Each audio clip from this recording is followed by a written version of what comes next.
Ladies and gentlemen, welcome back to our channel, where we dissect the drama in the global economy and expose who's really behind the curtains pulling all the wrong levers.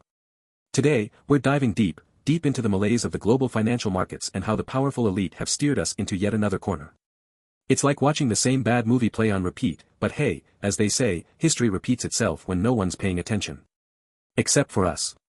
So, let's dive in and peel back the layers of this story. Here's the headline, folks: the world's biggest banks, Goldman Sachs, JP Morgan Chase, Citigroup, Morgan Stanley, some of the largest players in modern finance, are on track to report their lowest revenues from foreign exchange, FX, and rates trading since the pandemic.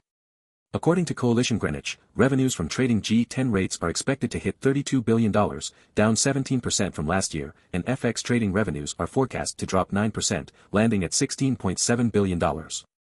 What does this mean? It means the financial powerhouse institutions that rely on trading the gears of global currencies and bonds are stalling.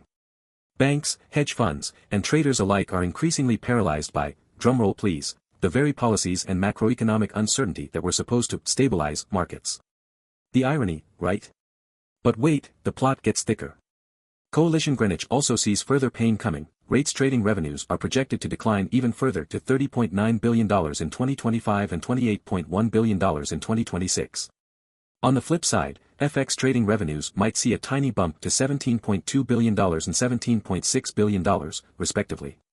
Sounds like a little optimism, right? But don't be fooled, it's mostly a reflection of expectations for volatility, not growth or opportunity. So, let's stop and ask, why are the wheels coming off this high-speed train? Let's break this down analytically. This isn't just a matter of some banks reporting weaker numbers. No, this is symptomatic of a much bigger rot in the economic system. And oh boy, are the cracks showing. If you think about this rationally, it's no surprise confidence in macro trading is at rock bottom. Central banks, yes, the so-called steady hands of our financial systems, have had markets spinning in a washing machine of poor communication, data dependency, and erratic policy shifts. After a year of aggressively hiking interest rates to combat inflation, central banks like the Federal Reserve, European Central Bank, ECB, and the Bank of England are now threading a bizarre wait-and-see narrative. Add in a sprinkle of conflicting economic data, and you end up with wild U-turns in market expectations that punish investors left and right. Hedge funds, traditionally the daring gladiators of macro markets, are suddenly sitting on the sidelines. Why? Because making big, bold macro calls when policy signals are as reliable as a broken compass is financial suicide. Coalition Greenwich's head of macro markets, Angad Katwal, sums it up well: hedge funds have been reduced to sporadic participation rather than placing consistent bets. Doesn't sound like confidence to me. And let's not forget the carry trade unwinds. Remember that yen-funded carry trade craze? Well, the yen bounced back as Japan's central bank finally shifted its ultra-loose monetary policy, leaving countless traders burned. That's volatility nobody expected, and now everyone's scared to play. Ah yes, the majestic march of progress, as they call it. But what does it bring to the financial world? Squeezed profit margins, ruthless competition, and electronic platforms that are basically algorithms doing the same trades faster and cheaper. If you haven't noticed, trading bonds and currencies isn't just about huddles of analysts yelling at each other on trading floors anymore.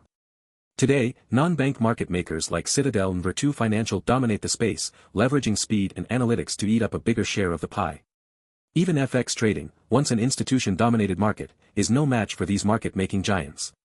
For years, banks were the kings of trading revenue, but as electronic trading advances, the traditional players are finding their profit margins shrinking faster than inflation-adjusted savings accounts. Oh wait, that's another issue we'll touch on later. Now, look, I can already hear the counterarguments: technology improves efficiency. True, but it also commoditizes trading, reducing the opportunities for outsized profits. In practical terms, revenue declines while competition stiffens, especially for asset classes that are becoming increasingly electronic, such as bonds catching up to their equity and FX counterparts.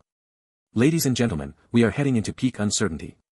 Let's not sugarcoat it: the world's largest economy, the US, is heading into a precarious presidential election that could divide markets as much as it does people. When you add the potential of a Trump resurgence or another unknown, markets go crazy. But the thing is, political volatility doesn't create healthy conditions for sustained macro trading profits. It creates fear. Investors tend to batten down the hatches during elections, especially when the stakes could mean anything from sweeping tax reforms to tariff escalations to global geopolitical risks. The $7.5 trillion a day FX market thrives on movement, but chaotic movement? That's a gambler's game, not a trader's. Alright, let's zoom out from the financial trading desks and ask the bigger question: what does this mean for the economy as a whole? Because make no mistake, this isn't just a banker's problem. This has ripple effects that you, me, and everyone else are going to feel in the months and years ahead. When trading volumes and revenues fall this significantly, it's a red flag that economic activity itself is sluggish. Rates trading, linked closely with bond markets, is often a barometer of borrowing and investment appetite. If the trading activity isn't there, it's probably because economic activity isn't happening either. Slower lending? Check. Companies postponing big investments? Double check. Consumers holding back spending? Oh, you know it. Sure, inflation is finally slowing in many countries after central banks threw everything plus the kitchen sink at it. But at what cost? Growth is cratering and recession is looming. JP Morgan CEO Jamie Dimon has already warned that the pain of high interest rates hasn't fully sunk in yet. Households and businesses are still grappling with the delayed effects of rate hikes from the last 2 years. And as borrowing costs increase, consumption and investment, two key pillars of economic growth, inevitably weaken.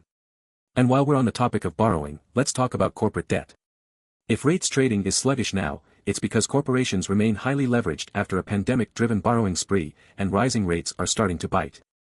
The BIS, Bank for International Settlements, has already warned of the growing risk in zombie companies, firms that can barely cover their debt obligations with current earnings. These zombies don't die quietly, they drag down employment, investment, and growth with them. Here's the kicker, folks. What's happening in financial markets is more than just a banking revenue shortfall. It's a symptom, one of deeper malaise in our global economic structure. Central bankers may talk about stabilizing inflation or soft landings, but their policies have paved the way for uncertainty, debt crises, and slower growth for years to come. In their scramble to make up for past missteps, they've only laid the groundwork for bigger problems ahead. So, as we head into 2024, what can we expect? More volatility, more uncertainty, and more challenges for policymakers who seem increasingly unprepared to tackle the reality of a stagnating economy propped up by unsustainable debt and an ever-fractured global market. And that's your dose of brutal economic reality for today. If you found this enlightening, or maddening, don't forget to hit like, subscribe, and let's keep this conversation going in the comments. Together, we'll keep digging beyond the headlines to uncover what's really going on. Until next time, stay informed and stay sharp.